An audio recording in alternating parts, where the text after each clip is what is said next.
Happy Poetry Month. My name's Matt Brennan, and I'm going to read a few poems from my new book. It's called Snow in New York, New and Selected Poems, and it's from Lamar University Literary Press and is available on Amazon, BarnesandNoble.com, and 8 Books. It collects poems from my 5 previous collections and adds about 24 new poems. The first poem I want to read is actually the oldest poem in the book. It's from 1977. I wrote it right after getting out of college. And it's the title poem to my first book, Seen in the Dark. Seen in the dark.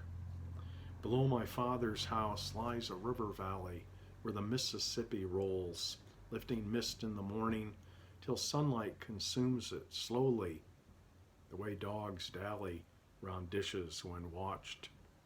At night, barge warnings echo up the bluff and die at our doorstep.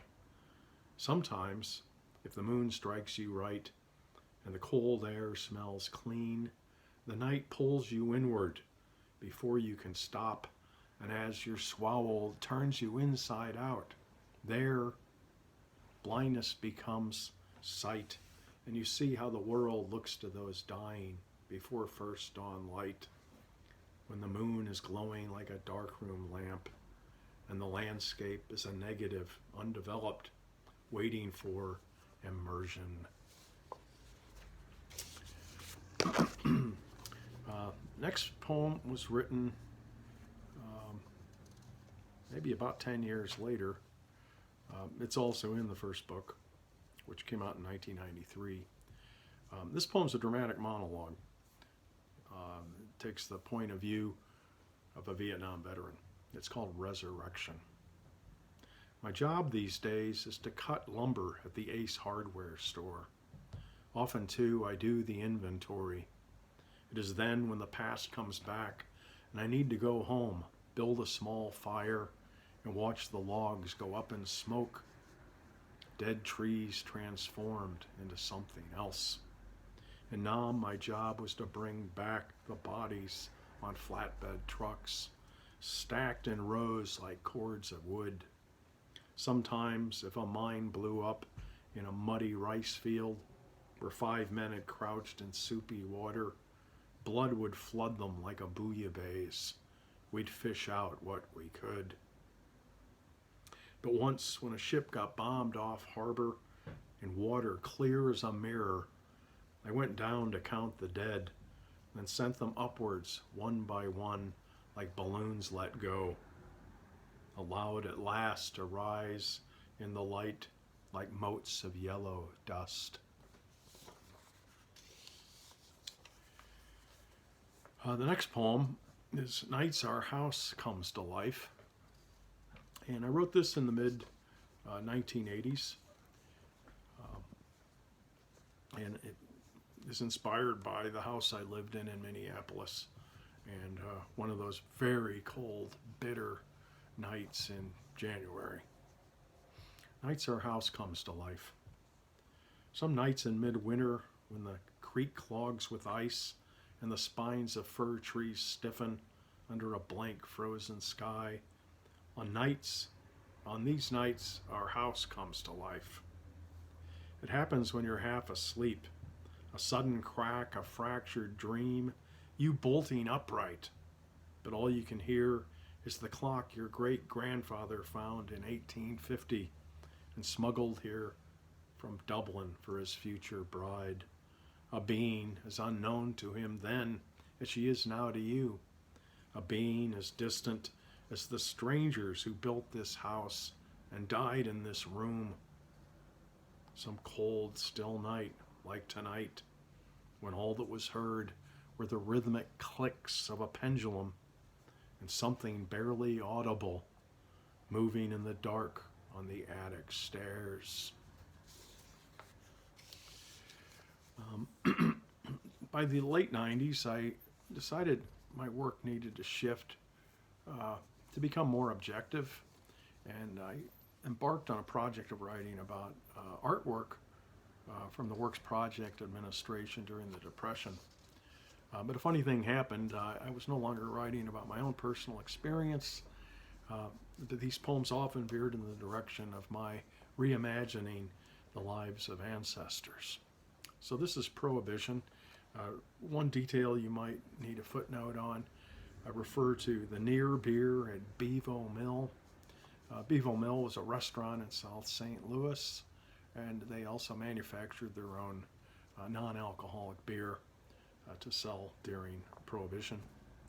And it was actually made by Anheuser-Busch. Okay, Prohibition. In Ben Shah's Depression mural, feds force foaming beer from 16-gallon kegs down an open drain. It flushes through the city's sewers and mixes with rain-watered muck that runs into the river, whose black viscous surface suds at night like mugs of Guinness stout. Ben Shah leaves the rest untold. The feds lowering their fedoras' brims and sidling from afternoon light into the dark booths of some back alley joint, its windows boarded, its door unmarked, like bottles they pass back and forth. At home, my grandmother, divorced and poor, but lifelong loyalist of Hoover's ilk, sips her last glass of bathtub gin, then makes her first and final radical move. She'll throw her vote to Roosevelt and vows never again to swill near beer at Bevo Mill, but never forgot those nights when, under stars, she danced away her sober youth in the arms of men with chests like beer barrels, empty and dark.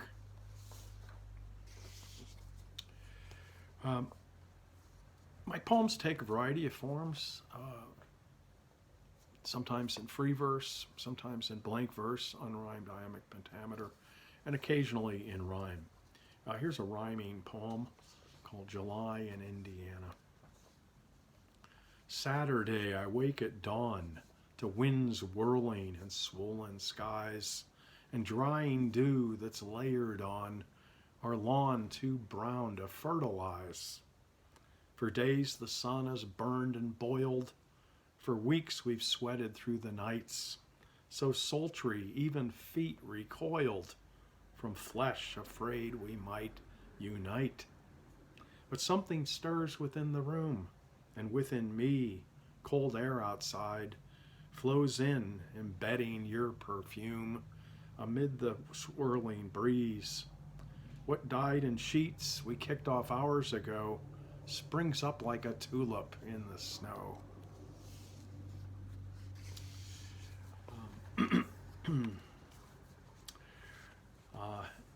And as a reminder of the season we just left, just as the last poem reminds us of what's to come with summer approaching in a few months, this is called Midtown in Midwinter, and it first appeared in the Heartland Review. Midtown in Midwinter. Tonight the moon is lighting up the sky. Bits of stars prick through the scrim of clouds and glimmer like street lamps 6 blocks away. But here the bulbs are burnt out, so the neighbor's front lawn is dark. A rusty cart from Save-A-Lot is stuck in dirty snow, and the pin oaks extend their scraggly branches high into the air, reaching for light. Meanwhile, in bed, the tenants grind their teeth, dreaming of grit, darkness on guard outside their broken windows. And now a poem for spring, the beginning of spring. Spring in town. It snowed again on Sunday night. We heard the furnace kick and groan like an old man sleeping, but gripped in great bone-racking pain. A winding sheet of ice wrapped round the roof. Today the sun is brushing the blue sky with blush and fresh foundation, and a row of golden daffodils spangles the lawn. The same lights bronzing the long spines of trees. She's fashionably late, but spring is coming. She'll soon rip through the threadbare coat of winter and will strut down the runway wearing feathers bolder than the old man's ever dreamed of. Well, thank you very much. Those are just a few of the poems that are in my new book, Snow in New York. And I hope you enjoy the rest of Poetry Month.